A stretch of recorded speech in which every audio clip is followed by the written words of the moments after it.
14 సంవత్సరాలు సుదీర్ఘ పోరాటం మనందరి భాగస్వామ్యంతో చేసి తెలంగాణ రాష్ట్రంలో ఉన్నటువంటి ప్రతి మనిషిని కదిలించి భారతదేశంలో ఉన్నటువంటి అత్యధిక పార్టీలను ఒప్పించి మెప్పించి వారి మనసులను చూరగొని స్వరాష్ట్రాన్ని సాధించుకున్న తర్వాత 10 సంవత్సరాల మన పాలనా కాలం మనమందరం చరిత్ర తెలిసినటువంటి వాళ్ళం, చరిత్ర చదువుకున్నటువంటి వాళ్ళం.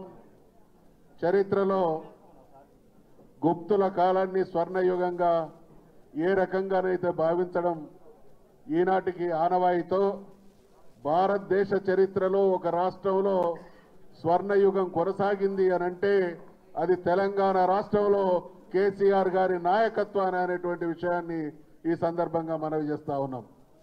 మరి అటువంటి మనం అనేక రకాలుగా తెలంగాణ ప్రజల అవసరాలను గుర్తించి భవిష్యత్ తరాల అవసరాలను కూడా తనకు తానే దర్శించి అన్ని వర్గాల ప్రజలు సుఖ సంతోషాలతో ఉన్నప్పుడు మాత్రమే సాధించబడ్డటువంటి తెలంగాణకు పరమార్థం అనేటువంటి అకుంఠిత దీక్షతో మనందరినీ నడిపించి కార్యోన్ముఖులను చేసి తెలంగాణ ప్రజలకు అడుగడుగున నేనున్నాననేటువంటి భరోసా కల్పించి అనేక కార్యక్రమాల ద్వారా ఈ జాతిని ఆదుకున్నటువంటి మహానాయకుడు మన నాయకుడైనటువంటి కేసీఆర్ గారు అనేటువంటి విషయాన్ని మనవి చేస్తూ 2023 చివరి రోజుల్లో జరిగినటువంటి ఎన్నికల్లో అనుకోని పరిస్థితులలో బీఆర్ఎస్ పార్టీ ఓటమి పాలు కావడం, కాంగ్రెస్ పార్టీ అధికారంలోకి రావడం, గతంలో కాంగ్రెస్ పార్టీ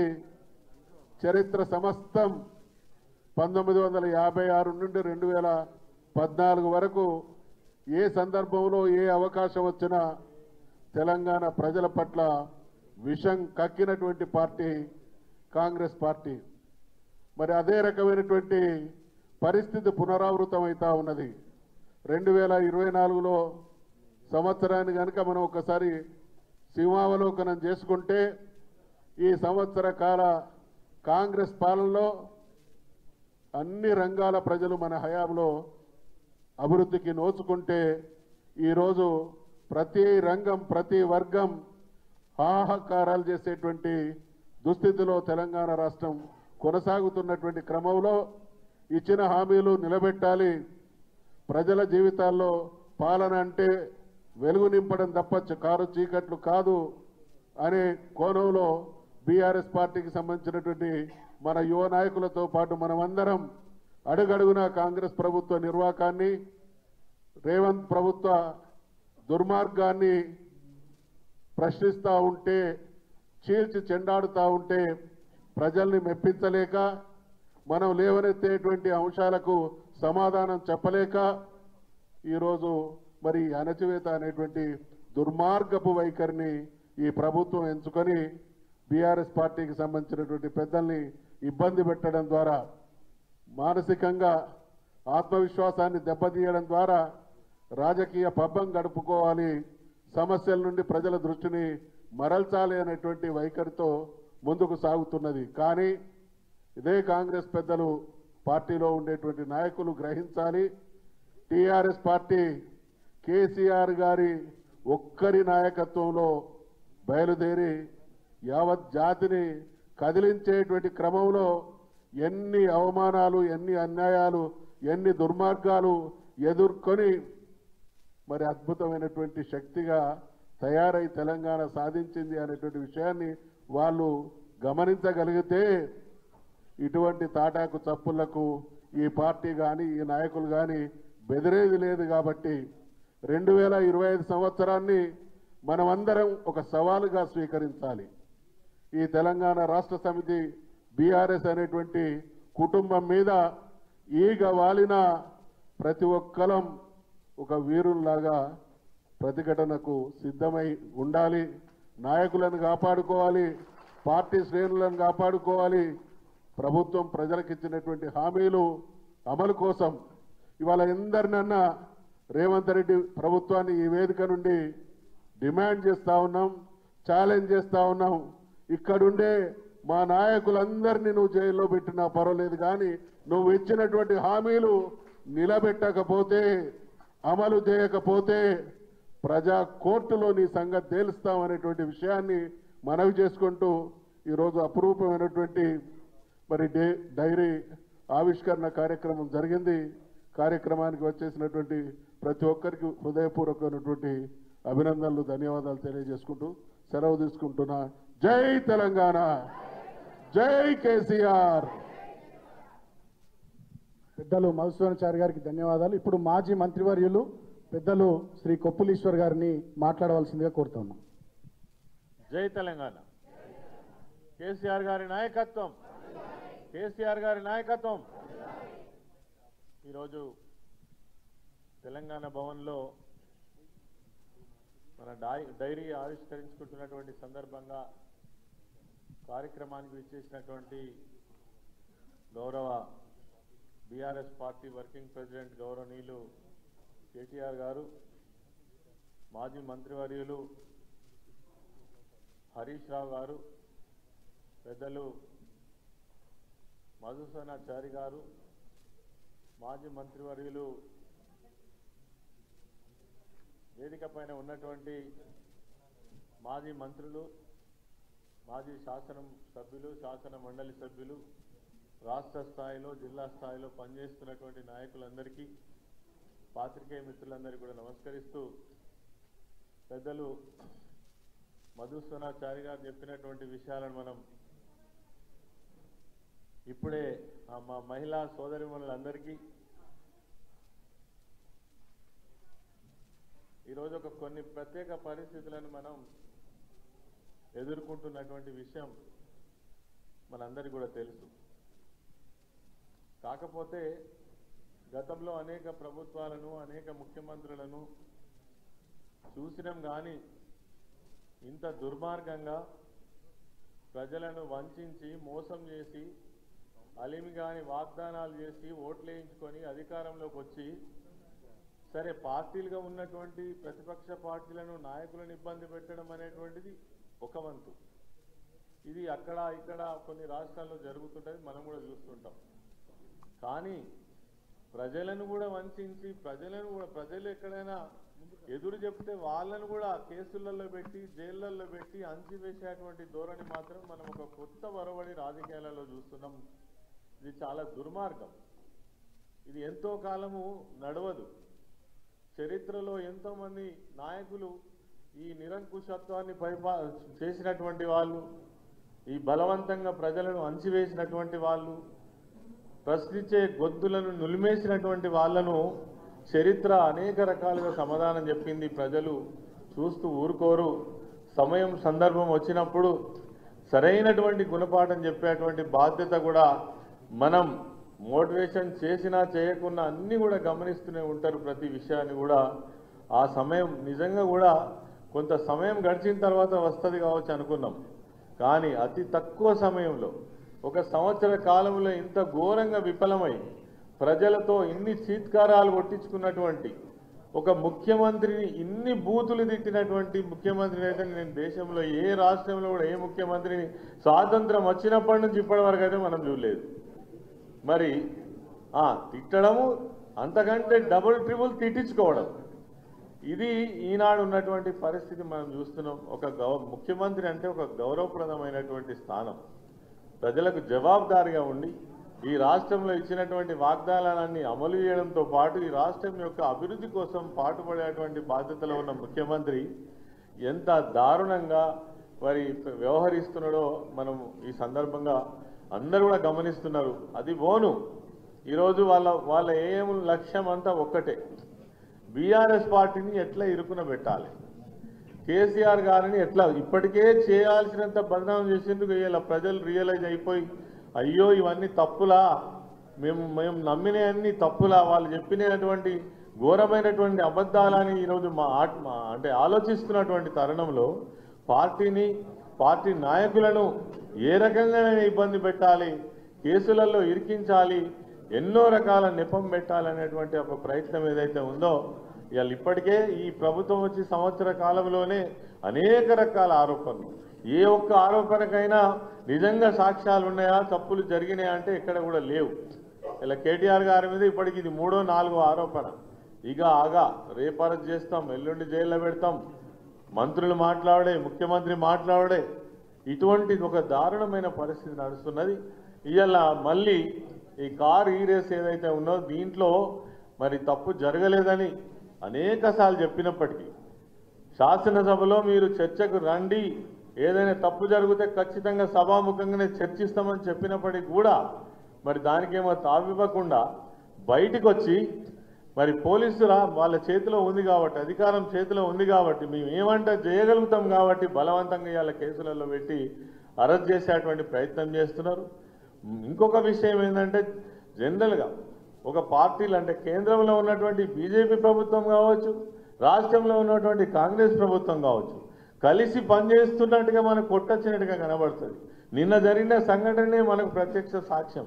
కాంగ్రెస్ వాళ్ళు ఈ బీజేపీ ఆఫీస్ మీద దాడి చేస్తే వాళ్ళు తిట్టాల్సింది ఎవరిని? అరవింద్ అయినట్టయినా ఒక ఎంపీ ప్రెస్ మీట్ పెట్టి ఆయన నోట్ల నుంచి మాట ఎత్తుకోవడమే కేసీఆర్ని ఎత్తుకుంటాడు. జరిగిన దాడేమో బీజేపీ పార్టీ కార్యాలయం. వాళ్ళు మాత్రం లోపల కలిసి ఉంటారు. ఇలా ఇద్దరికి టార్గెట్ మనం అయినామనేటువంటిది మాత్రం ఖచ్చితంగా ఇద్దరు కలిసి మనను మరి ఎక్కడైనా ఇబ్బంది పెట్టాలనే ప్రయత్నం చేస్తున్నారు. దీన్ని నాయకులుగా కార్యకర్తలుగా మనం మాత్రం ఖచ్చితంగా అర్థం చేసుకోవాల్సిన అవసరం ఉంది. బీఆర్ఎస్ పార్టీకి త్యాగాలు కొత్త కాదు, ఉద్యమాలు కొత్త కాదు, కేసులు కొత్త కాదు. ఈ రకమైనటువంటి ఎన్ని వచ్చినా ఎదుర్కొనేటువంటి శక్తి సత్తా బీఆర్ఎస్ పార్టీకి ఉంది. కేసీఆర్ గారి నాయకత్వంలో, మన యువ నాయకుల నాయకత్వంలో ముందుకు కదులుదామని ఈ సందర్భంగా మనవి చేస్తూ మరి ఈ సందర్భంగా మరి మాట్లాడేటువంటి అవకాశం ఇచ్చినటువంటి పెద్దలకు నమస్కరిస్తూ జై తెలంగాణ, జై కేసీఆర్. పెద్దలు కొప్పులీశ్వరన్నకు ధన్యవాదాలు. ఇప్పుడు మాజీ మంత్రివర్యులు మహమూద్ అలీ గారిని మాట్లాడవలసిందిగా కోరుతా ఉన్నాం. जय तेलंगाना। आज हम लोग यहाँ जमा हुए डेयरी इनाग्रेशन के लिए। आज हमारे पार्टी वर्किंग प्रेसिडेंट ऑनरेबल केटी रामाराव साहब, हरीश भाई साहब जो फाउंडर पार्टी के साथ आज पार्टी को मजबूत किए हुए, मजदूर साहब एक्स स्पीकर और काउंसिल में अपोजिशन लीडर और तमाम मेरे मिनिस्टर्स, एमएलएस, एमएलसीज, मेरे बहनों और भाइयों, सभी को मेरा नमस्कार और सलाम। आज हम लोग डेयरी इनाग्रेशन कर रहे हैं, मगर आज जो हमारी हुकूमत तेलंगाना में चल रही है रेवंत रेड्डी साहब की, ये हुकूमत रिवेंज रेड्डी की तरह काम कर रही है। जहाँ जहाँ उन्होंने काम करने के बजाय रिवेंज, और जो उन्होंने इख्तियार हासिल किया है, रिवेंज रेड्डी है, रेवंत रेड्डी नहीं है वो, खाली रिवेंज ले रहा है। उनका काम ही एक ही है, उनका काम करना कुछ नहीं है, झूठ बोलकर पावर में आए। हमें 6 गारंटी बताया गया, 6, उन्होंने कहा मैं 6 ने 7 गारंटी दूंगा, मगर कोई गारंटी कंप्लीट नहीं है। सिर्फ बसेस छोड़े, बसेस में भी हमारी बहनें जाते हैं तो उनके फैमिली के लोग पैर छूट जाते हैं, हस्बैंड छूट जाते हैं, बीवी मंजिल को पहुंच जाते हैं। ये तो उनका काम है। इसलिए हमें मिलजुल कर काम करना है। हमारी एक ही पार्टी है हिंदुस्तान में जो पावर के लिए नहीं आई है, ये तेलंगाना के लिए बनने वाली पार्टी है। तेलंगाना के अवाम को इंसाफ दिलाने वाली पार्टी है, इसके महान और महात्मा लीडर केसीआर साहब। तेलंगाना इजी नहीं आया, तेलंगाना के लिए क्या क्या कष्ट उठाए, क्या क्या मेहनत करे, आखिरकार केसीआर साहब ने मरण भर तक बैठा था। 1 दिन 2 दिन नहीं, 11 दिन तक। हमारे बहनें जानते हैं, अगर उनका बच्चा एक टाइम खाना नहीं खाता, दूसरे टाइम खाना नहीं खाता, बाहर निकल जाते हैं बच्चे को ढूंढने के लिए, अपने शौहर को ढूंढने के लिए। जब केसीआर साहब से 11वें दिन में 10 दिन हो चुके थे, 11 दिन केटी रामाराव साहब, हरीश राव साहब, प्रोफेसर जयशंकर साहब, बहुत से हमारे लीडर यहाँ पर है, उनकी फैमिली जाकर कही कि साहब आपको डॉक्टर्स कह रहे हैं कि आपकी हालत बहुत खराब हो रही है, कभी भी कुछ भी हो सकता, आप पैरालिसिस में जा सकते, आप ब्रेन हेमरेज हो सकता, आप फिर अच्छे नहीं हो सकते, आप व्रत तोड़ दीजिए, हम तेलंगाना के लिए फिर जद्दोजहद करेंगे। मगर हमारे महान और महात्मा लीडर ने क्या कहा, मेरी जान गई तो परवाह नहीं, मेरा तेलंगाना मुझे चाहिए। वही तेलंगाना है। जब चिदम्बरम साहब ने ऐलान किया Telangana process will be start, जब केसीआर साहब ने व्रत तोड़ा। ये हमारे महान और महात्मा लीडर की खासियत है। मैं यही कहना चाहता हूँ, इख्तिदार तो आता और जाता है, मगर ये लोग जो इख्तिदार पाए हैं, ये झूठ बोल कर आए, धोखा दे कर आए। हर एक को कोई ऐसा सेक्शन नहीं है, कोई ऐसा डिपार्टमेंट नहीं है, कोई ऐसी कमेटी नहीं है जिसके लिए बहुत से वायदे किए गए पर एक भी वायदा पूरा नहीं किया गया।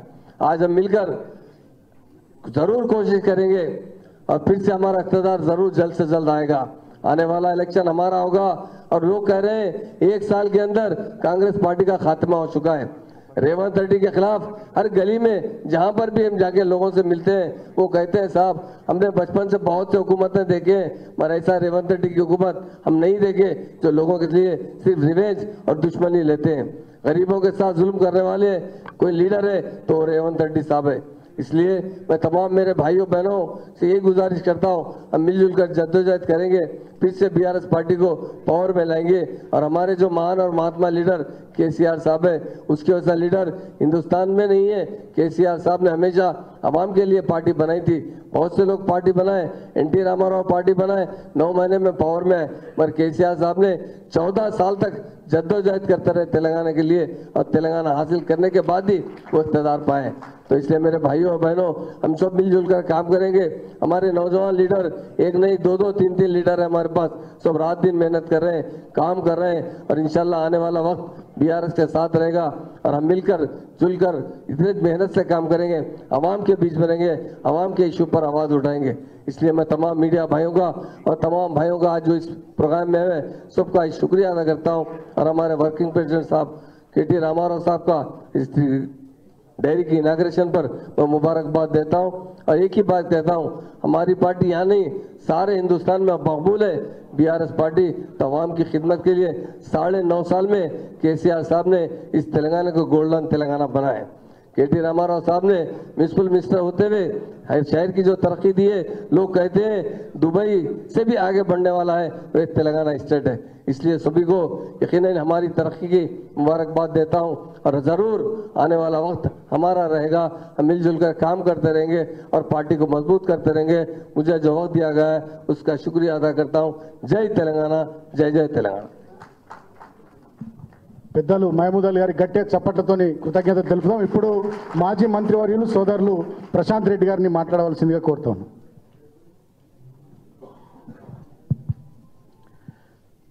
రెండు 2025 నూతన సంవత్సర క్యాలెండర్ డైరీ ఆవిష్కరణకు టీఆర్ఎస్ పార్టీ డైరీ ఆవిష్కరణకు ముఖ్య అతిథిగా ఇచ్చినటువంటి మనందరి ప్రియతమ నాయకుడు టీఆర్ఎస్ పార్టీ వర్కింగ్ ప్రెసిడెంట్ గౌరవనీయులు కేటీఆర్ గారికి, పార్టీ సీనియర్ నాయకులు మాజీ మంత్రివర్యులు గౌరవనీయులు హరీష్ రావు గారికి, అట్లాగే వేదిక మీద ఉన్నటువంటి అందరూ నాయకులకు పెద్దలందరికీ, టీఆర్ఎస్ పార్టీ కార్యకర్తలకు నాయకులకు మీడియా మిత్రులకు అందరికి కూడా హృదయపూర్వక నమస్కారం.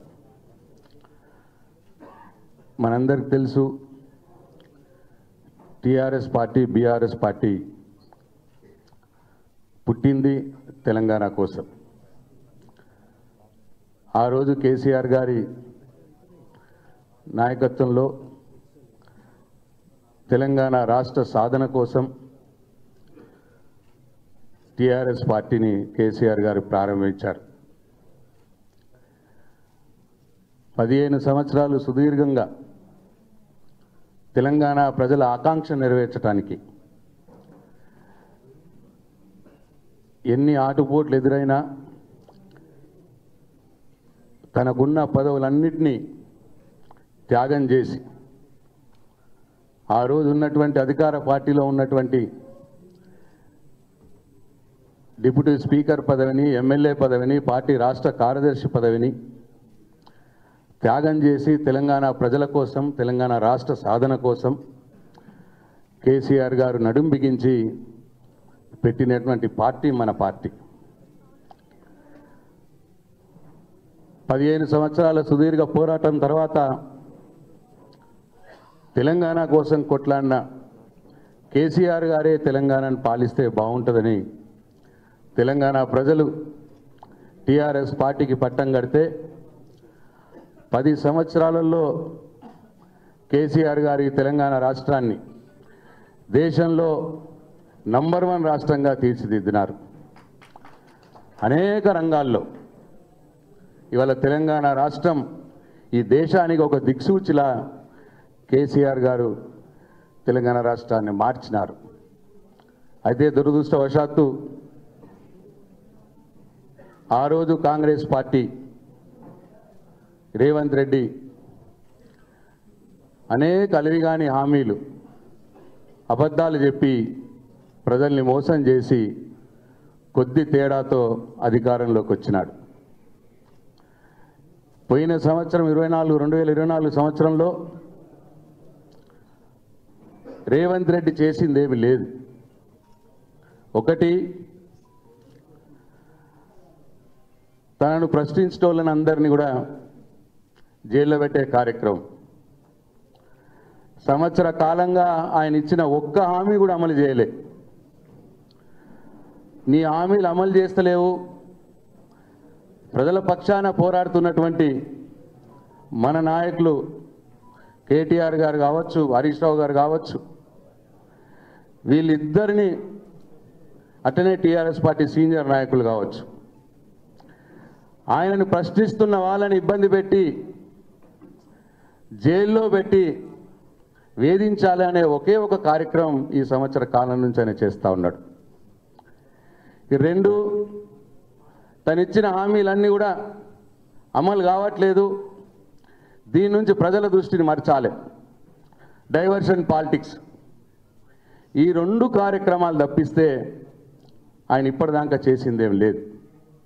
దాంట్లో భాగంగానే ఇవాళ కేటీఆర్ గారి మీద పనికిరాని ఒక లొట్టపీసు చెత్త కేసు ఈ కార్ రేసింగ్ అని ఒకటి పెట్టి గత 2 నెలల నుంచి దాని మీద డ్రామా నడిపిస్తూ ఇవాళ ఆయన ఇబ్బంది పెట్టే కార్యక్రమం ఏదో చేయబోతా ఉన్నాడు. హరీష్ రావు గారి మీద కూడా కేసు పెట్టినారు. మా మీద కూడా ఆ రోజు మంత్రులుగా పనిచేసిన వాళ్ళ మీద కూడా విజిలెన్స్ ఎంక్వైరీలు పేర్ల మీద మా మీద కూడా కేసులు తయారవుతూ ఉన్నాయి. అంటే ప్రజల పక్షాన, తెలంగాణ ప్రజల పక్షాన పోరాడుతున్నటువంటి టీఆర్ఎస్ పార్టీ నాయకుల మీద, కార్యకర్తల మీద కేసులు పెట్టి వాళ్ళ గొంతు మూయించే కార్యక్రమం తప్పిస్తే ఇవాళ రేవంత్ రెడ్డి ఏమీ చేస్తలేడన్న విషయం ప్రజలకు కూడా అర్థమవుతా ఉన్నది. నేను ఈ సందర్భంగా ఈ 2025 సంవత్సరం రేవంత్ రెడ్డికి ప్రతి ఒక్క టీఆర్ఎస్ పార్టీ కార్యకర్త సింహ స్వప్నంలా ఇవాళ తయారు కావాలా అని చెప్పి నేను పిలుపునిస్తా ఉన్నాను. 2025 సంవత్సరంలో ఈ రేవంత్ రెడ్డి పని బట్టాలే మనమందరం. సరే, ఇంతకుముందు మోసంచారి గారు చెప్పినారు, నీకు చేతనైంది ఒకటే, మా గొంతులు నొక్కేసి మమ్మల్ని జైల్లో పెట్టి మా గొంతులు నొక్కాలని నువ్వు ప్రయత్నం చేస్తూ ఉన్నావు. మేమందరం జైల్లో ఉన్నా సరే నీ వైఫల్యాలను ఎండగడతానే ఉంటాం, నీ అవినీతిని ఎండగడతానే ఉంటాం. నీ భరతం బట్టేదానక ప్రతి ఒక్క టీఆర్ఎస్ పార్టీ కార్యకర్త ఒక కేసీఆర్లా తయారై నీ పని పడతాము అని చెప్పి దానికి మనందరం కూడా మనం ముందుకు పోవాలని చెప్పి మీ అందరినీ కోరుకుంటూ 2025 సంవత్సరంలో మన టీఆర్ఎస్ పార్టీ బ్రహ్మాండంగా ఈ కాంగ్రెస్ పార్టీని, రేవంత్ రెడ్డిని ఎదుర్కొనేందుకు మనందరం కూడా సన్నాహితం కావాలని చెప్పి మీ అందరినీ కోరుకుంటూ సెలవు తీసుకుంటున్నా. జై తెలంగాణ, జై కేసీఆర్. మాజీ మంత్రివర్యులు ప్రశాంత్ రెడ్డి అన్న గట్టిగా చప్పట్లతో మనం ధన్యవాదాలు తెలియజేస్తూ ఇప్పుడు మాజీ మంత్రివర్యులు సోదరిమణి సత్యవతి రాథోడ్ గారిని మాట్లాడవలసిందే కోరుతాం. అందరికీ నమస్కారం.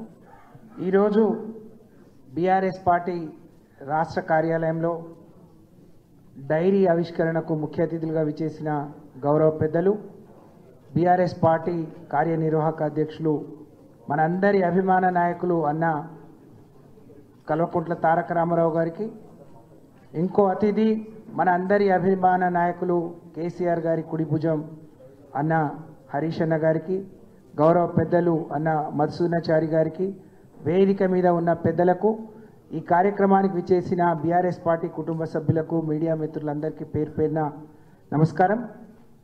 ఈరోజు మరి 2025 రాష్ట్ర ప్రజలకి, అలాగే ఈ రాష్ట్రంలో బీఆర్ఎస్ పార్టీ సైనికులైన కుటుంబ సభ్యులందరికీ మేలు జరగాలి అని చెప్పి మనస్ఫూర్తిగా వారిని కోరుకుంటూ, భగవంతుడిని కోరుకుంటూ వారందరికీ హృదయపూర్వకంగా శుభాకాంక్షలు తెలియజేస్తా ఉన్నాను.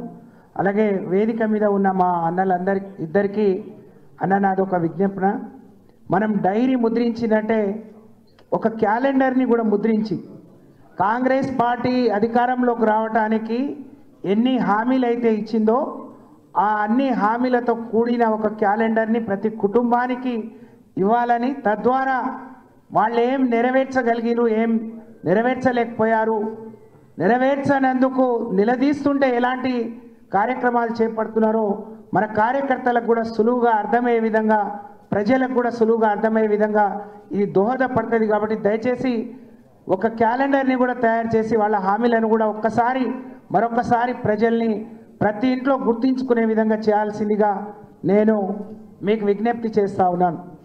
మనం అందరం కూడా చూస్తూ ఉన్నాం, ఏదైనా అవకాశం వస్తే మరి ప్రజలకు ఏ విధంగా మేలు చేయాలి, రాష్ట్రాన్ని ఏ విధంగా అభివృద్ధి చేయాలి, రాష్ట్రానికి ఏ విధంగా మంచి పేరు తీసుకురావాలని ఒక ముఖ్యమంత్రి కానీ మంత్రులు ఆలోచిస్తూ ఉంటారు. కానీ వాళ్ళు ఉన్న ముఖ్యమంత్రి నిజంగా తెలంగాణ ప్రజలు చేసుకున్న దురదృష్టం, ఆయనకు ఈ రాష్ట్ర ప్రజల పట్ల ప్రేమ లేదు. మరి ఈ రాష్ట్రం నిన్న మొన్న మాట్లాడుతూ కూడా ఉద్యోగస్తులందరి గురించి మాట్లాడుతూ ఉమ్మడి ఆంధ్రప్రదేశ్లోనే ఉద్యోగులు బాగుండే మాట్లాడుతున్నాడంటే మరి ఆయన ఎంత తెలంగాణ ద్రోహియో ముఖ్యమంత్రి అయిన తర్వాత కూడా మనం అర్థం చేసుకోవాల్సిన అవసరం ఉంది. ఆ రోజు కేసీఆర్ గారు చావు నోట్లో తలపెట్టి తెలంగాణ కోసం కొట్లాడి తెలంగాణ జరుగుతున్న అన్యాయాన్ని మరి ప్రపంచానికి చాటి చెప్పి అందరినీ ఒకతాటి మీదకి తీసుకొచ్చి తెలంగాణను సాధించుకున్న తెలంగాణ మరి సాధించిన ప్రగతి 10 ఏళ్లుగా ప్రతి వర్గానికి ప్రతి కులానికి జరిగిన మేలు, ప్రతి పేదవాడి ముఖంలో చిరునవ్వు ఉండే విధంగా కేసీఆర్ గారు రచించిన సంక్షేమం, కేసీఆర్ గారు చేపట్టిన అభివృద్ధి మరి ప్రజలకు పరిపాలన అందుబాటులో ఉండే విధంగా మరి ఏ విధంగా కార్యక్రమాలు శ్రీకారం చుట్టారో, అందరికంటే ఆకరణ ఏర్పడ్డ తెలంగాణ భారతదేశంలో ఏ విధంగా తలమానికంగా మరి నంబర్ 1గా వెలిగిందో మరి ప్రజలందరికీ తెలుసు. కానీ మరి పోయిన ఎన్నికలప్పుడు పెద్దలు మల్సునాచారి గారు అన్నట్టు అందరూ మార్పు అని అంటే ఇదేదో బ్రహ్మాండంగా ఉంటుంది, కేసీఆర్ గారు ఇచ్చింది చాలు కానీ ఇంకా ఎక్కువ ఇస్తా అంటున్నాడు అని ప్రజలు కొంత భ్రమపడి మరి ఆ రోజు కాంగ్రెస్ పార్టీకి ఓట్లేస్తే జరిగిన నష్టాన్ని ఈరోజు గుర్తు చేసుకుంటా ఉన్నారు, జరిగిన మరి నష్టాన్ని ఈరోజు బాధపడతా ఉన్నారు. మరి ఆ రోజు ఒక పొరపాటు జరిగింది, తిరిగి దీన్ని ఏ విధంగా సరిదిద్దుకోవాలి, ఆ అవకాశం ఎంత తొందరగా వస్తుందా అని మరి ప్రజలందరూ ఎదురు చూస్తున్న పరిస్థితి మనం గ్రామాల్లో పోతే కనిపిస్తూ ఉంది. కొన్ని రోజులు నిశ్శబ్దంగా ఉన్నారు, కానీ ఈరోజు గ్రామాలకు పోతే ప్రతి ఒక్కరూ మీరు కష్టపడండి, మేము మీకు తోడుగా ఉంటాం, తిరిగి కేసీఆర్ గారిని ముఖ్యమంత్రి చేసుకుందాం, దానికి మా సహకారం మా వంతు పాత్ర కూడా మేము పోషిస్తామని కార్యకర్తలు నాయకులకు నమ్మకాన్ని విశ్వాసాన్ని కల్పించే పరిస్థితి ఈరోజు ఉంది. దానికి తగినట్టు బీఆర్ఎస్ పార్టీ కార్యకర్తలుగా అన్నట్టు 2025లో మరి మనమందరం కూడా సైనికులుగా మన నాయకులను కాపాడుతూనే ఈ పార్టీని పటిష్టం చేయటానికి ఆ రోజు కేసీఆర్ గారు అమలు చేసిన సంక్షేమాన్ని ఈరోజు కాంగ్రెస్ పార్టీ ఇచ్చిన హామీలు ప్రజలకు చేరవేసే క్రమంలో వారధులుగా మనమందరం కూడా కష్టపడదాం. అలాగే మనం నిన్న మొన్న చూస్తూ ఉన్నాం, మరి కేసీఆర్ గారు బయటికి రానప్పుడు కూడా కేటీఆర్ గారు, హరీష్ రావు గారు కాంగ్రెస్ పార్టీ ఏ విధంగా వాళ్ళు ఇచ్చిన హామీల నుంచి వెనక్కిపోతుంది, అధికారంలోకి వచ్చేటప్పుడు అందరికీ అన్యాయం చెప్పి ఇవాళ కొందరికే కొన్ని అని చేస్తున్న క్రమాన్ని ఎక్కడికక్కడ ఎండగడుతున్న మరి తీరు చూసి ఓర్వలేక అక్రమంగా కేసులు పెట్టి ఏ విధంగా మరి ఇబ్బంది పెట్టాలని చూస్తున్నారో మనం గమనిస్తున్నాం. కాబట్టి రేవంత్ రెడ్డి గారు, కాంగ్రెస్ పార్టీ ఒకటి గమనించాలి, కేటీఆర్ గారి మీద ఇంకెవరి మీద కేసులు పెట్టినా మరి తప్పకుండా 2001లో ఏర్పడ్డ టీఆర్ఎస్ పార్టీ అనేక కేసులు చూసింది, అనేక పోరాటాలు చేసింది, తిరిగి తలెత్తుకొని మరి ఆ రోజు తెలంగాణ మీ మెడలు వంచి తెలంగాణ సాధించిన చరిత్ర కేసీఆర్ గారిది. ఈరోజున్న బీఆర్ఎస్ అయితే తప్పని పరిస్థితిలో మరి ఈరోజు మీరు మరి కేటీఆర్ గారి మీద కానీ నాయకుల మీద అక్రమంగా కేసులు పెట్టే ప్రయత్నం చేస్తున్నారు.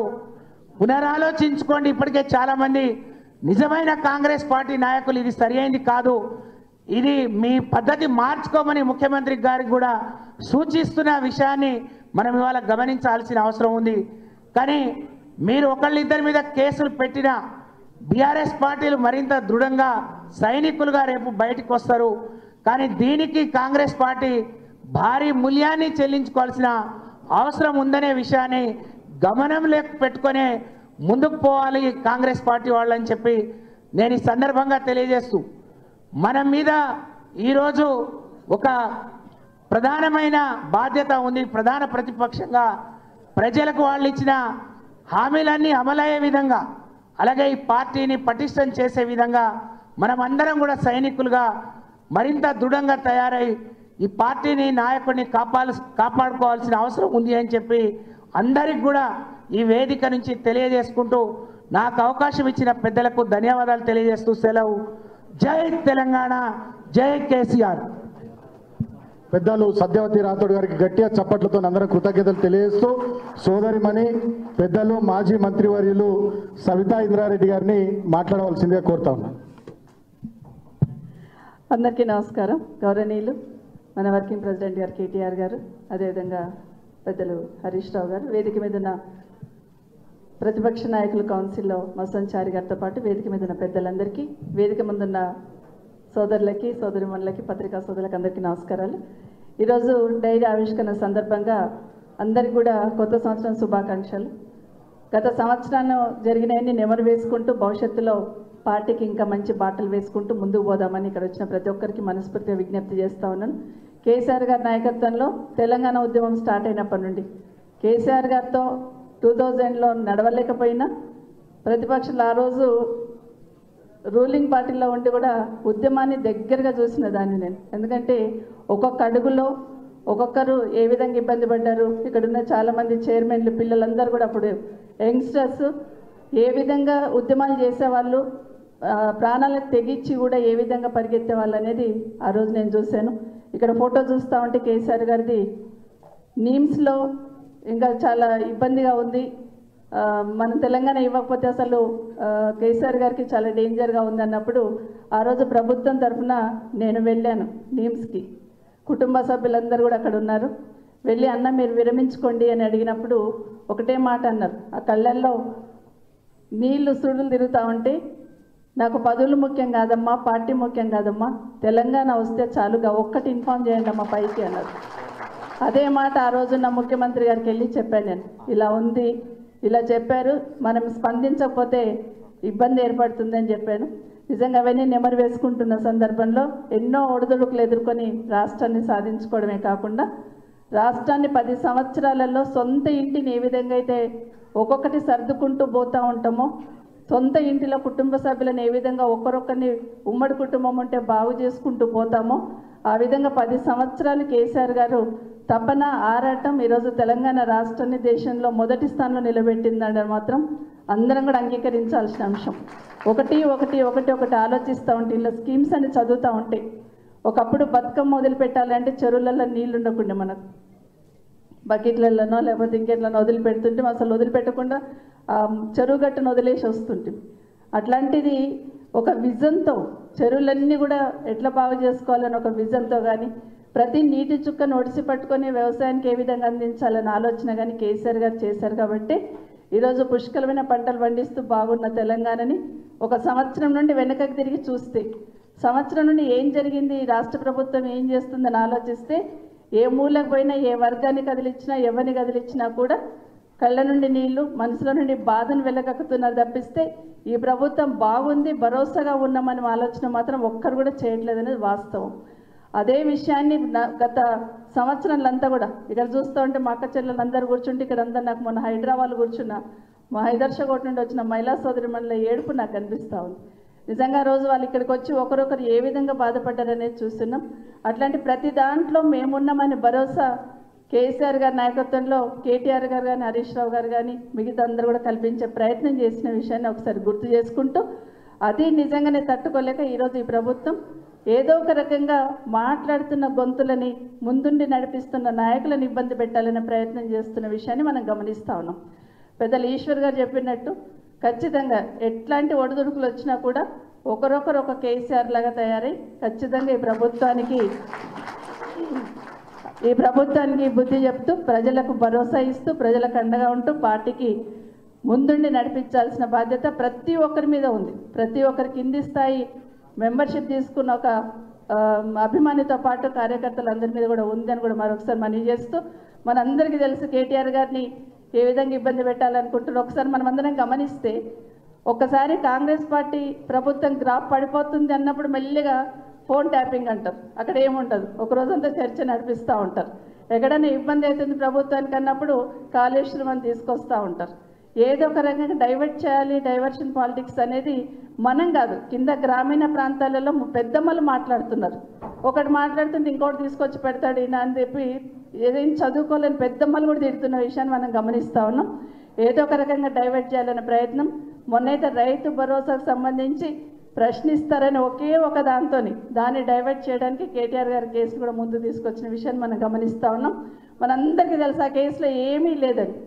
నా మనవాడు 10 years ఉంటాడు. వాడు నిన్న టీవీలో చూస్తూ కేటీఆర్ గారి గురించి చూస్తున్నప్పుడు ఎందుకు అరెస్ట్ చేస్తారు నాని అని అడిగాడు. ఎందుకంటే ఇగో ఇట్లా చేస్తున్నారు, ఇట్లా మనం కార్ రేసింగ్ వచ్చిందంటే చాలా బాగా ఉండింది కదా, అది మంచిది కదా, మనకు మంచి పేరు వచ్చింది కదా, మరి వద్దంటున్నారు, తప్పైంది అంటున్నారు, కేసు పెడుతున్నారంటే వీళ్ళ బుర్ర లేదు నాని అనుకుంటే వెళ్ళిపోయింది. చిన్న మాట, ఒకటే మాట అనుకుంటే వెళ్ళిపోయింది. ఎంత మంచి పేరు వచ్చింది కదా, ఎక్కడో చూస్తాము, వీళ్ళ బుర్ర లేదు అనుకుంటే వెళ్ళిపోయింది. అంటే ఒకటి మాత్రం, రాష్ట్ర ప్రతిష్ట ఏ విధంగా పెరిగింది, రాష్ట్రానికి ఏ విధంగా ఆదాయం వచ్చిందనేది ఆలోచించకుండా అసలు ఎక్కడ నష్టం జరిగిందని కూడా వాళ్ళకే తెలియదు. కానీ కేటీఆర్ గారిని ఇబ్బంది పెట్టాలి ఒకటే ప్రయత్నం చేస్తున్నారు. ఆ విధంగా ప్రతి ఒక్కరి మానసిక స్థాయిని దెబ్బతీయాలని ప్రయత్నం చేస్తున్నారు. కాబట్టి ఇంకా మొండిగా, ఇంకా ధైర్యంతో ముందుకు పోయి మన పార్టీని మళ్ళీ అధికారంలోకి తీసుకొచ్చి ఈ రాష్ట్రానికి కేసీఆర్ గారి నాయకత్వమే శ్రీరామ రక్ష అనే దిశగా ప్రయత్నం చేద్దామని తెలియజేసుకుంటూ జై తెలంగాణ, జై కేసీఆర్. గట్టిగా సబితా ఇంద్రారెడ్డి గారికి చప్పట్లు కొట్టి కృతజ్ఞతలు తెలియజేద్దాం. ఇప్పుడు పెద్దలు మాజీ మంత్రివర్యులు సోదరులు హరీష్ అన్నను మాట్లాడవలసిందిగా కోరుతా ఉన్నాం.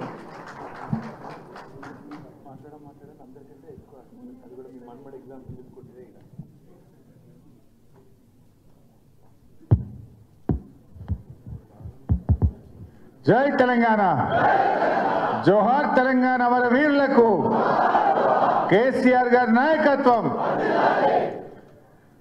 గౌరవనీయులు మన పార్టీ కార్యనిర్వాహక అధ్యక్షులు కేటీఆర్ గారికి, శాసన మండలిలో ప్రతిపక్ష నాయకులు పెద్దలు గౌరవనీయులు మధుసూదనాచారి గారికి, శాసన మండలి వైస్ చైర్మన్ గౌరవనీయులు బండా ప్రకాష్ గారికి, వేదిక మీద ఉన్న మాజీ మంత్రివర్యులు, గౌరవ శాసనసభ్యులు, గౌరవ శాసన మండలి సభ్యులు, పార్టీ సీనియర్ నాయకులు, మాజీ శాసనసభ్యులు, ఉద్యమకారులు, జర్నలిస్టులు అందరికీ పేరు పేరున నమస్కారం. ముఖ్యంగా మా అక్క చెల్లెళ్ళకు, ఉద్యమకారుల్లో వాళ్ళంతా భాగమే. సో డైరీ ఆవిష్కరణ అంటే నాకు పాత రోజులు గుర్తొస్తూ ఉన్నాయి. వెనకట మా శ్రీనివాస్ గౌడ్ అన్న, దేవి ప్రసాద్ అన్న, స్వామి గౌడ్ అన్న, అసలు తెలంగాణ ఉద్యమములో ప్రతి నూతన సంవత్సరంలో డైరీ ఆవిష్కరణ అంటే అవి ఉద్యమ కేంద్రాలుగా వెలిసిల్లినాయి. ఒక్కొక్క డైరీ ఆవిష్కరణ పేరిట టీఎన్జిఓల డైరీ ఆవిష్కరణ, లేకపోతే హౌసింగ్ బోర్డ్ డైరీ ఆవిష్కరణ, AP public service commission diary ఆవిష్కరణ, ఇలా రకరకాల డైరీ ఆవిష్కరణలు పెట్టి తెలంగాణకు జరుగుతున్న అన్యాయాలను ఆ వేదికగా బయటకు తీసుకురావడం, తెలంగాణ వాదుల్లో ఐక్యత పెంచడం, తెలంగాణ ఉద్యమానికి ఊతమిచ్చే విధంగా గతంలో డైరీ ఆవిష్కరణ కేంద్రాలు ఉద్యమానికి గొప్ప ఊతమిచ్చాయి. ఈరోజు మన బీఆర్ఎస్ పార్టీ తరఫున ఈ డైరీ ఆవిష్కరణ చేసుకోవడం నిజంగా చాలా సంతోషంగా ఉంది. ఈ డైరీని తయారు చేసినటువంటి వారు చాలా బాగా చేశారు. వారికి హృదయపూర్వకంగా నేను ధన్యవాదాలు కూడా తెలియజేస్తా ఉన్నా. అదొకసారి ఇలా తిప్పుతూ ఉంటే డైరీలో ఆనాడు మన 14 ఏళ్ల ఉద్యమ ప్రస్థానం అంతా అక్కడ కనబడతా ఉంది. ఏమేమి జల పోరాటం కానీ, మన మిలియన్ మార్చ్ కానీ, సాగరహారం కానీ, కేసీఆర్ గారి మొత్తం లిస్ట్ అంతా కూడా అక్కడ ఒకసారి కళ్ళ ముందు కదులుతూ ఉన్నది. అదేవిధంగా ఇంపార్టెంట్ డేట్స్ కానీ, మన పార్టీ సాధించిన విజయాలు అన్నీ కూడా చక్కగా తయారు చేశారు. పార్టీ ప్రతి నాయకుడు కార్యకర్త కూడా ఈ డైరీని తన వెంట పెట్టుకోవాల్సినటువంటి అవసరం ఉంది. అది ఉన్నదంటే మొత్తం మన పాత జ్ఞాపకాలన్నీ కూడా గుర్తొస్తాయి. చాలా చక్కగా ఈరోజు డైరీ ఆవిష్కరణ చేసినాం. నాటి డైరీ ఆవిష్కరణ కేంద్రాలు ఆ రోజు రాష్ట్ర సాధనకు ఉపయోగపడితే నేటి డైరీ ఆవిష్కరణ మన తెలంగాణ రాష్ట్ర అభివృద్ధికి తిరిగి బీఆర్ఎస్ను అధికారంలో తెచ్చుకోవడానికి ఈ ప్రజల పక్షాన మనం నిలబడడానికి ఇవి ఎంతగానో ఉపయోగపడతాయి.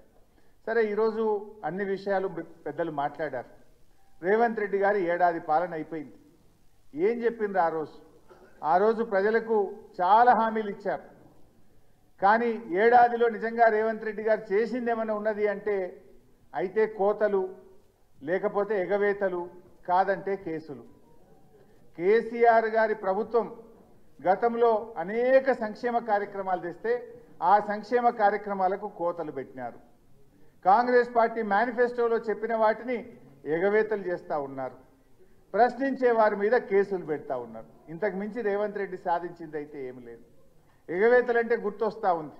ఆ మధ్య మా రసమై బాలకృష్ణ నన్ను మానకొండూరు పిలిచిండు.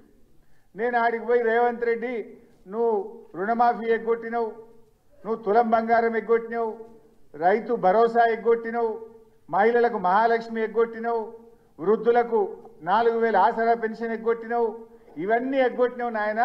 నీ పేరు యనుముల రేవంత్ రెడ్డి కాదు, నువ్వు ఇప్పటి నుంచి ఎగవేతల రేవంత్ రెడ్డివి అన్న. అరే, ఎగ్గొట్టినోని ఎగ్గొట్టిండు అంటే కూడా తప్పేనా? ఇది అన్నందుకు ఆడ మానకొండూరులో నా మీద పోలీస్ స్టేషన్లో కేసు పెట్టారు. ఇప్పుడు నోటీసుల మీద నోటీసులు వస్తున్నాయి నాకు, రా పోలీస్ స్టేషన్ కానీ. ఎగ్గొట్టినోని ఎగ్గొట్టిండు అంటే ఇది తప్ప? నువ్వు ఎగ్గొట్టింది నిజం కాదా? నువ్వు కోతలు పెట్టింది నిజం కాదా? ఇదంటే రేవంత్ రెడ్డికి కోపం వస్తూ ఉన్నది. ఏం చేసినావు నాయన నువ్వేమన్నా అంటే పబ్లిక్ డైవర్షన్. ఇలా కేటీఆర్ గారి మీద కేసు పెట్టి, ఒక అక్రమ కేసు పెట్టి అన్యాయంగా ఇరికిచ్చే ప్రయత్నం చేసి ఒక పబ్లిక్ అటెన్షన్ డైవర్షన్. దీనికంటే ముందు లగచెర్ల రైతులను అరెస్ట్ చేసి 15 రోజులు లగచెర్ల పేరు మీద డైవర్షన్ చేసినావు. దానికంటే ముందు అల్లు అర్జున్ పేరు మీద డైవర్షన్ టాక్టిక్స్ చేసినావు. దానికంటే ముందు తెలంగాణ తల్లిని మార్చినా అని చెప్పి దాని మీద 15 రోజులు డైవర్షన్ టాక్టిక్స్. టీజీని టీఎస్ చేస్తున్నా అని ఒక డైవర్షన్ టాక్టిక్స్. తెలంగాణ ఎంబ్లం మారుస్తున్నా అని డైవర్షన్ టాక్టిక్స్. ఇవి తప్పడు అసలు ప్రజలకు చేసింది ఏమన్నా ఉన్నదా? నువ్వు ఇచ్చిన హామీలు అమలు చేసింది ఏమన్నా ఉన్నదా? కేసీఆర్ గారు పెట్టిన సంక్షేమ పథకాలు, కళ్యాణ లక్ష్మి, ఈరోజు చెక్కులు పిల్లలు పుట్టినకి వస్తున్నాయి. ఆ రోజు ఏం చెప్పిండు? పెళ్లి కాకముందే తులం బంగారం ఇస్తా కళ్యాణ లక్ష్మి అన్నాడు. పెళ్లి అయినాక పిల్లలు పుట్టినాక కూడా రేవంత్ రెడ్డి పాలనలో ఇంకా కళ్యాణ లక్ష్మి చెక్కులు రాని పరిస్థితి. కేసీఆర్ కిట్ వస్తలేదు, న్యూట్రిషన్ కిట్ బంద్ అయిపోయింది, బతుకమ్మ చీరలు బంద్ అయిపోయినాయి, రైతు బంధు బంద్ అయిపోయింది, బీసీ బంధు బంద్ అయిపోయింది, దళిత బంధు బంద్ అయిపోయింది. ఉన్న పథకాలు బంధు పెట్టుడు తప్ప నువ్వు కొత్తగా తెచ్చింది ఏమన్నా ఉన్నదా? నువ్వు రైతు భరోసా అన్నావు. అప్పుడేమో పార్లమెంట్ ఎన్నికల ముందు ఒక్కసారి మళ్ళా కేసీఆర్ ఇచ్చిన రైతు బందే ఇచ్చిండు. చెప్పిందేమో ఇప్పుడైతే 10,000, మేమొస్తే 15,000 అన్నాడు. కానీ ఇచ్చింది 5,000. అది పార్లమెంట్ ఎన్నికలు దృష్టిలో పెట్టుకొని ఇచ్చిండు. ఎలక్షన్ అయిపోయింది, వానకాలం రైతు బంధు ఎగ్గొట్టిండు. ఇప్పుడు మళ్ళీ జెడ్పీటీసీ ఎన్నికలో లోకల్ బాడీ ఎన్నికలు వస్తాయని మళ్ళొక్కసారి రైతు బంధు వేస్తాడు. ఎలక్షన్ అయిపోయాక మళ్ళీ ఎగ్గొట్టాడు ఎగవేతల రేవంత్ రెడ్డి. అంటే రైతు భరోసా విషయంలో రైతుల్ని మోసం చేసిండు. రుణమాఫీ చూస్తే సగం మందికి కూడా రుణమాఫీ కాలేదు. పంటల బీమాని ఊరించిండు, 2 పంటలకు కూడా పంటల బీమా ఎగవెట్టిండు. ఏ ఒక్కటి కూడా ఏ వర్గానికి కూడా ఇచ్చిన మాట నిలుపుకున్న పరిస్థితి లేదు. రైతులకు మోసం, మహిళలకు మోసం.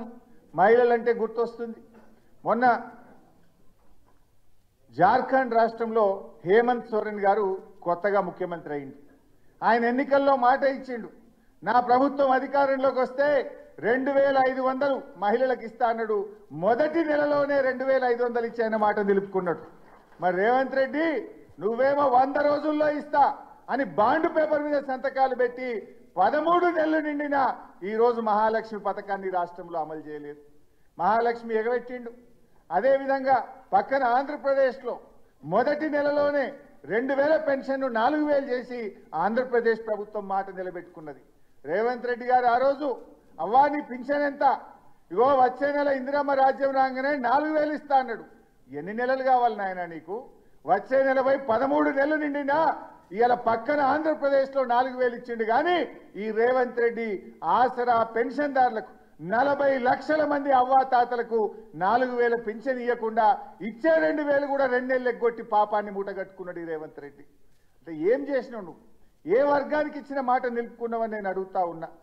ఎస్సీ ఎస్టీ బీసీ రెసిడెన్షియల్ స్కూళ్లలో పిల్లల ఉసురు పోసుకున్నాడు. 60 మంది పిల్లలు చనిపోయింది. ఆ పిల్లలకు సరిగ్గా అన్నం పెట్టక ఆ పిల్లలందరూ ఆసుపత్రుల పాలు చేసినటువంటి ఘనత ఈ ఏడాది పాలనలో రేవంత్ రెడ్డికి దక్కుతుంది. అంటే ఈ రకంగా ఎగవేతలు ఒకవైపు చేస్తా ఉన్నాడు. ఇక కేటీఆర్ లాగా ఎవరు ప్రశ్నిస్తే వాళ్ళ మీద కేసు, మా సోషల్ మీడియా అక్క చెల్లెళ్ళు అన్నదమ్ములు ప్రశ్నిస్తే వాళ్ళ మీద కేసులు, ఎవరు ప్రశ్నిస్తే వాళ్ళ మీద కేసులు పెట్టి ఇవాళ అణిచివేయాలనేటువంటి ప్రయత్నం చేస్తున్నాడు. ఏమన్నా సంక్షేమ పథకాలు ఏమైనా నాయన అంటే డబ్బులు లేవు అంటాడు. కానీ ఈయన ఏం చేస్తుండు? ఈయన భూములకు, ఈయన కుటుంబ సభ్యుల భూముల కాడికి 1,000 కోట్లు ఖర్చు పెట్టి 6 లైన్ రోడ్ వేస్తా ఉన్నాడు కలవకుర్తి దాకా. ఈయన నేను మెట్రో రైల్ 50,000 కోట్లతోని మెట్రో రైలు చేస్తా అంటుండు, ఎలివేటెడ్ కారిడార్స్ కడతా అంటుండు, 1,00,000 కోట్లతో మూసీ ప్రాజెక్టు కడతా అంటుండు. మరి అవ్వాతాతలకు 4,000 పింఛన్ ఏమైందంటే పైసలు లేవంటాడు. అరే రైతులకు 7,500 రైతు బంధు ఏమైందంటే పైసలు లేవంటాడు. మరి మూసీకి 1,00,000 కోట్లు ఆడికెళ్ళి వస్తున్నాయి నాయన నీకు? నువ్వు 50,000 కోట్లతో మెట్రో రైలు కడతా అంటున్నావు, దానికి పైసలు ఉంటాయి. అంటే బడా బడా కాంట్రాక్టర్లకు పైసలు ఇవ్వడానికి, ఢిల్లీకి కమిషన్లు పంపడానికి మాత్రం నీకు పైసలు వస్తాయి. ఇవాళ అవ్వ తాతలకు ఇవ్వడానికో, మా రైతులకు ఇవ్వడానికో, మా మహిళలకు ఇవ్వడానికి నీకు డబ్బులు లేవా అని నేను అడుగుతా ఉన్నా ఈరోజు ముఖ్యమంత్రిని. అంటే ఆయన నిజస్వరూపం ఇవాళ బయటపడతా ఉంది. దీన్ని మనం ప్రజల్లోకి తీసుకుపోవాల్సిన అవసరం ఉంది. ఇలా అప్పులను కూడా మాట్లాడిండు. మీరందరూ అసెంబ్లీలో చూశారు. ఈ రేవంత్ రెడ్డి ప్రభుత్వాన్ని అసెంబ్లీలోనే ఒప్పించి మెప్పిపించి నోరు మోయించిన అప్పుల గురించి.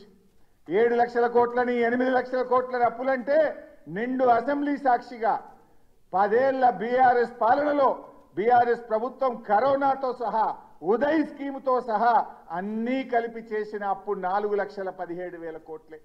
నువ్వు ఒక్క ఏడాదిలో 1,37,000 కోట్ల రూపాయలు అప్పులు చేసినావు.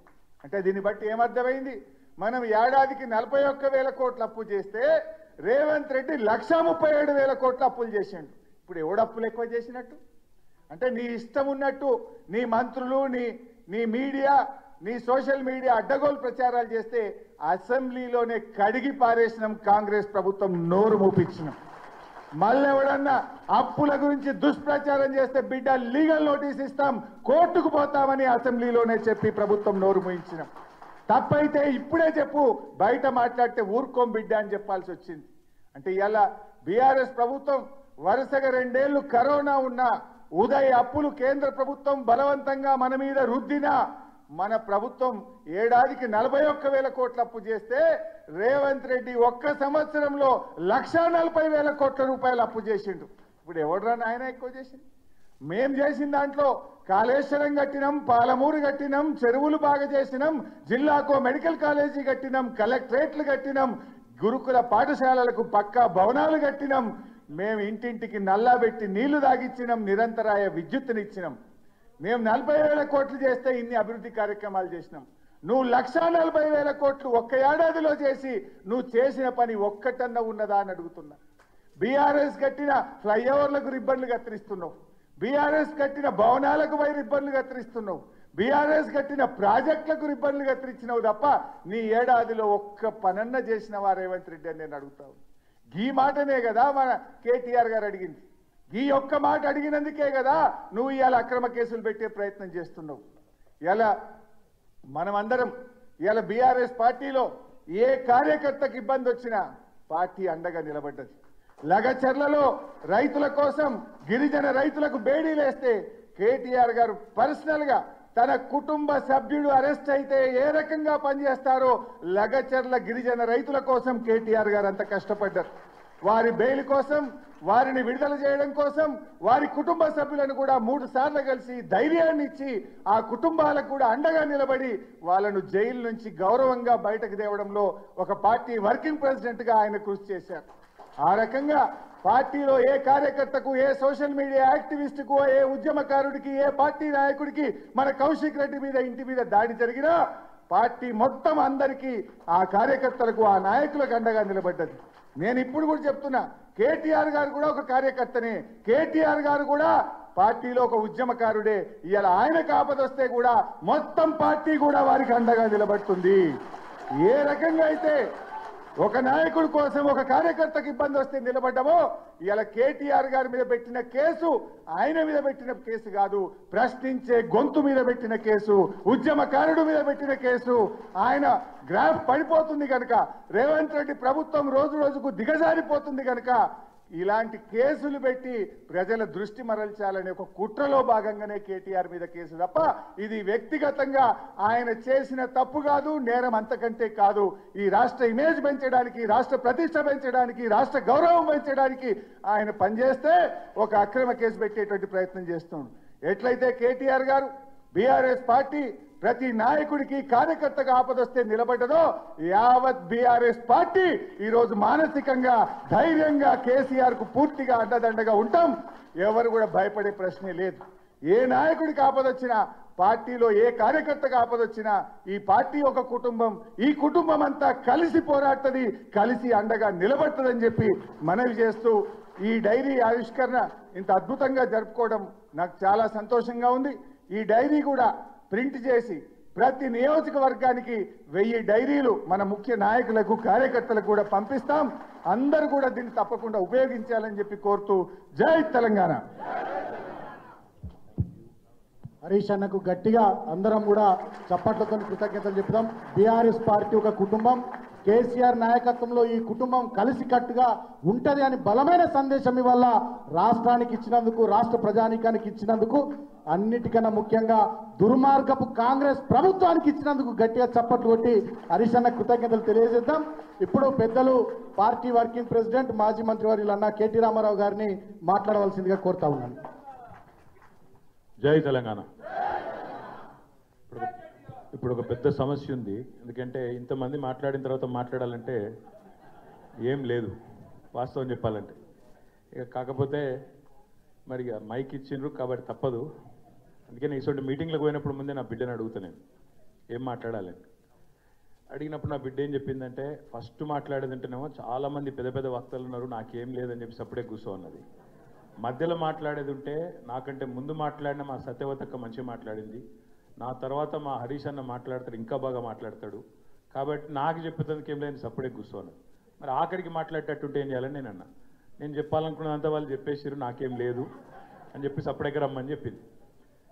ఇలా నా బిడ్డ అమెరికా పోతుంది రాత్రి, కాబట్టి పోయి కలవాలి, ఎక్కువసేపు తీసుకోను, కేవలం ఒక 5 నిమిషాలు. ముందుగా పెద్దలు, గౌరవనీయులు, శాసన మండలిలో ప్రతిపక్ష నాయకులు కేసీఆర్ గారికి 2001వ సంవత్సరం నుంచి ఈ రోజు దాకా ఒక సోదరుడిగా అండగా ఉన్న పెద్దలు గౌరవనీయులు మస్సునాచారి గారికి, గౌరవనీయులైన మరి పెద్దలు మాజీ మంత్రివర్యులు మస్సునాచారి గారితో పాటు ఆనాడు పార్టీ వ్యవస్థాపకుల్లో ఒకరు, ఈరోజు ఇప్పటిదాకా అద్భుతంగా ఉద్విగ్నంగా మిమ్మల్ని అందరినీ కూడా మరి ఒక ట్రాన్స్లోకి తీసుకునే విధంగా ప్రసంగించిన గౌరవనీయులు పెద్దలు మాజీ మంత్రివర్యులు హరీష్ రావు గారు, కౌన్సిల్లో డిప్యూటీ చైర్మన్ పెద్దలు బండా ప్రకాష్ గారు, మా అక్క ఇప్పుడే ఒక్కసారి నిరాహార దీక్ష సందర్భంగా జరిగిన ఆనాటి పరిస్థితులను మా అందరికీ గుర్తు చేసిన శ్రీమతి సవితా ఇంద్రారెడ్డి గారు, మా అన్నగారు పెద్దలు मोहम्मद महमूद अली गारू, आप भी आजकल ज़बरदस्त तकरीर कर रहे हैं, आप पूरा मूड में आ गए,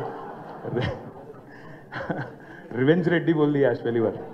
అట్లాగే గౌరవనీయులైన పెద్దలు అన్నగారు పొన్నాల లక్ష్మయ్య గారు, మా శ్రీనివాస్ గౌడ్ అన్న, సునీతక్క, సత్యవతక్క, గోపాల్ అన్న, మా కొప్పుల ఈశ్వరన్న, కర్ణె ప్రభాకర్ అన్న, ప్రశాంత్ అన్న, యాదన్న, రవన్న, వెనక కూర్చున్న మా ఎమ్మెల్యేలు, మా మాజీ ఎమ్మెల్యేలు, జర పేర్లు ఎవరో చెప్పలేదు ఏమనుకోకుర్రి, అందరికీ వేదిక ముందున్న మా అన్నదమ్ములకు, ఆడబిడ్డలకు, పాత్రికేయ మిత్రులకు పేరు పేరున హృదయపూర్వకంగా నమస్కారాలు. మాట్లాడిన ప్రతి వక్త, ప్రతి నాయకుడు ఒక మాట అన్నారు, ఇబ్బంది ఏదో ఉన్నది అని. కానీ ఒక్కసారి దయచేసి నేను మిమ్మల్ని ప్రార్థిస్తున్నా, ఇబ్బంది నిజంగా ఏమున్నది మనకు? కేసీఆర్ గారు 2001లో పార్టీ పెట్టినప్పుడు ఆ రోజు ఉండే ఇబ్బందులతో పోలిస్తే ఈరోజు మనం కూర్చున్న ప్లాట్ఫామ్లో ఈరోజు మనం ఉన్న పరిస్థితులు ఏమి ఇబ్బంది? ఇది ఇబ్బందే కాదు, అదొక లొట్టపీస్ కేసు, వాడొక లొట్టపీస్ ముఖ్యమంత్రి, చేయగలిగేది ఏమీ లేదు, ఇబ్బంది లేదు, మన్ను లేదు. మీరు అనవసరంగా ఇబ్బంది అన్న మాట దయచేసి మీరు మాట్లాడకూడదు పబ్లిక్ వేదికల మీద. ఎందుకంటే ఇబ్బంది ఏముంది? కేసీఆర్ గారు ఆనాడు కడుపు మార్చుకొని తెలంగాణ వచ్చుడో కేసీఆర్ సచ్చుడో, తెలంగాణ జైత్రయాత్రనో కేసీఆర్ శవయాత్రనో అని కూర్చున్నాడు చూడు. గా ఇబ్బంది ముందుకి ఇది ఏమి ఇబ్బంది నాకు అర్థం కాదు. మా తమ్ముళ్ళు కేసీఆర్ గారు నిరాహార దీక్ష కూర్చున్నా నాకు యాదుకుంది. ఉస్మానియా యూనివర్సిటీలో మా తమ్ముడు సుమన్ కానీ, ఎర్రోల సీను కానీ, ఇంకా మిగతా విద్యార్థి నాయకులు వాళ్ళ ఈపులు విమానం మూత మోగినాయి. 56, 60 లాఠీ దెబ్బలు పడితే ఒక్కొక్కరిని ఈపు కాలిపోయింది, కమిలిపోయింది. గా ఇబ్బందుల ముందు ఇదేం ఇబ్బంది?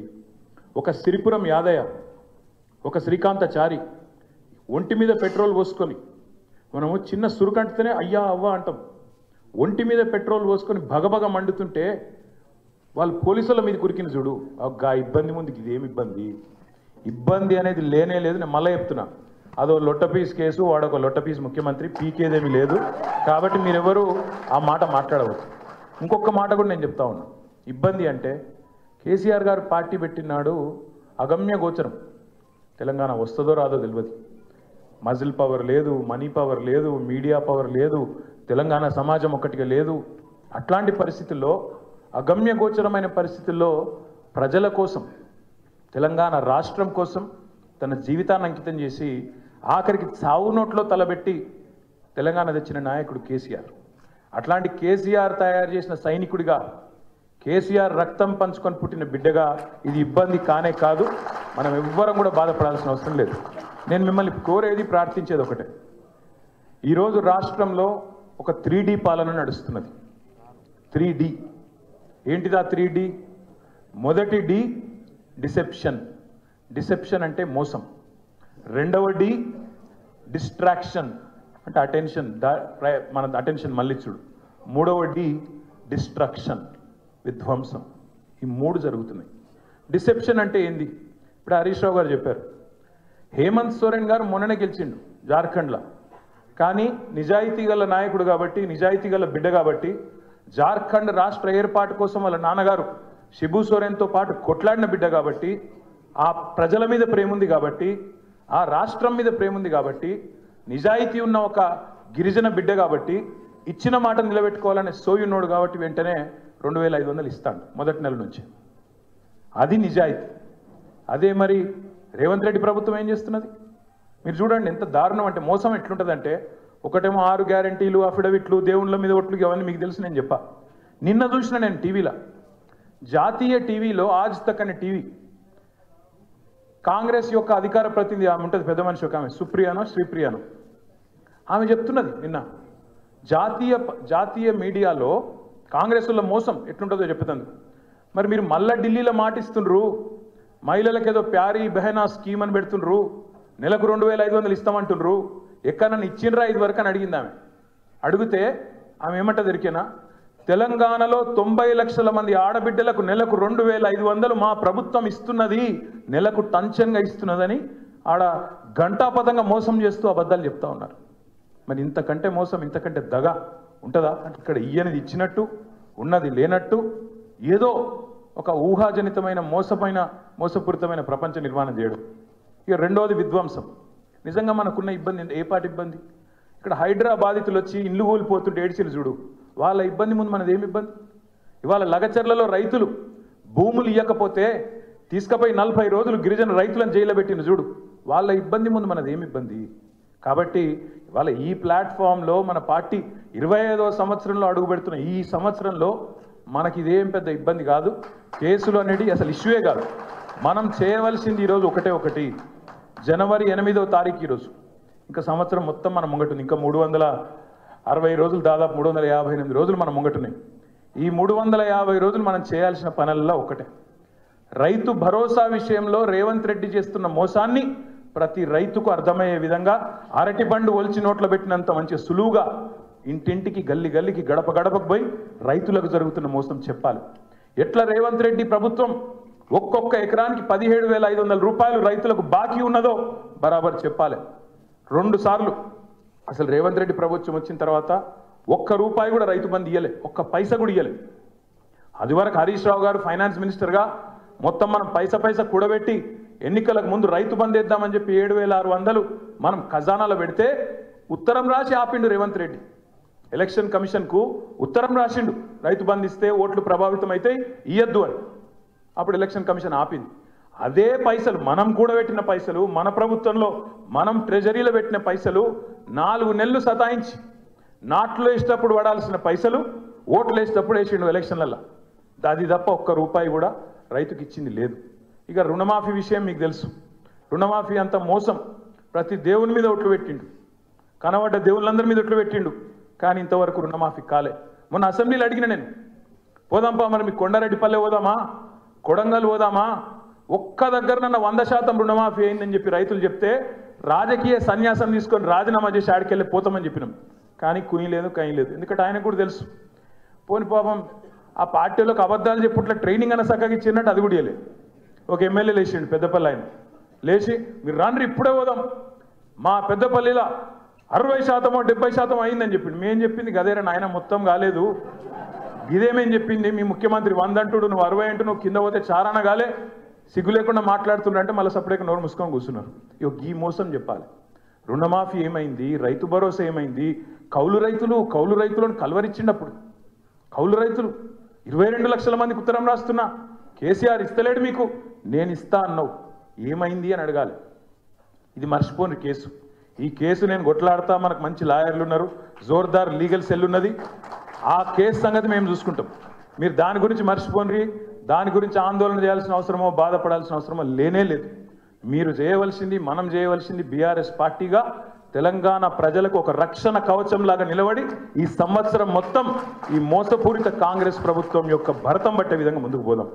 కౌలు రైతుల గురించి మాట్లాడదాం, రైతు కూలీల గురించి మాట్లాడదాం, రైతన్నలకు జరుగుతున్న మోసం, రైతు భరోసా విషయంలో 15,000 అని చెప్పి వరంగల్లో రైతు డిక్లరేషన్ అని చెప్పి నువ్వు చెప్తే నమ్ముతలేరని చెప్పి రాహుల్ గాంధీని తీసుకొచ్చి, ప్రియాంక గాంధీని తీసుకొచ్చి వాళ్ళ నోటంబడ కూడా అబద్ధాలు చెప్పించి ఇవాళ గొంతు కోసినావు కదా రైతులది, దాని గురించి మాట్లాడదాం. ఉద్యోగస్తులకు ఇవాళ భూమితోని సంబంధం కట్ చేస్తున్నావు. ఉద్యోగస్తుడైతే ఆయన కట్ చేయన్న వెంటనే రైతు బంధు, ఆయన మరి రైతు బిడ్డ కాదా? రైతు బిడ్డకు రైతుతోని భూమితోని సంబంధం కట్ చేస్తావా? వాళ్ళ అమ్మనో నాయననో చేస్తున్నారు వ్యవసాయం, నీకేమొచ్చింది? కట్ చేస్తా అంటాడు. రుణమాఫీ ఇవాళ ఎక్కడ కూడా ఏ ఊరికన్నా పోదాం, చారాననో 30 పైసలు అయింది, ఇంకా 70 పైసలు బాకీ ఉన్నాడు, చేస్తలేడు. అందులో కూడా మళ్ళీ కటింగ్లు పెడుతున్నాడు.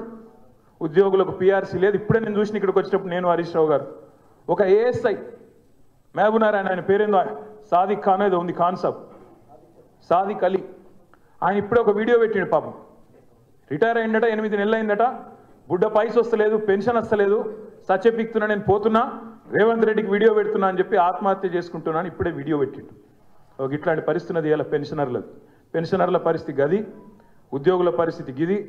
మళ్ళా ఇవాళ అన్నీ ఉండగానట మీదికెళ్ళి ఒక్క అమలు చేసింది లేదు ఒక్క హామీ. ఇప్పుడు హరీష్ రావు గారు ఒక మంచి మాట చెప్పినారు, అప్పులు అప్పులు అప్పులు అని తప్పుడు కూతలు కూర్చుంటు. ఒక గది చెప్దాం.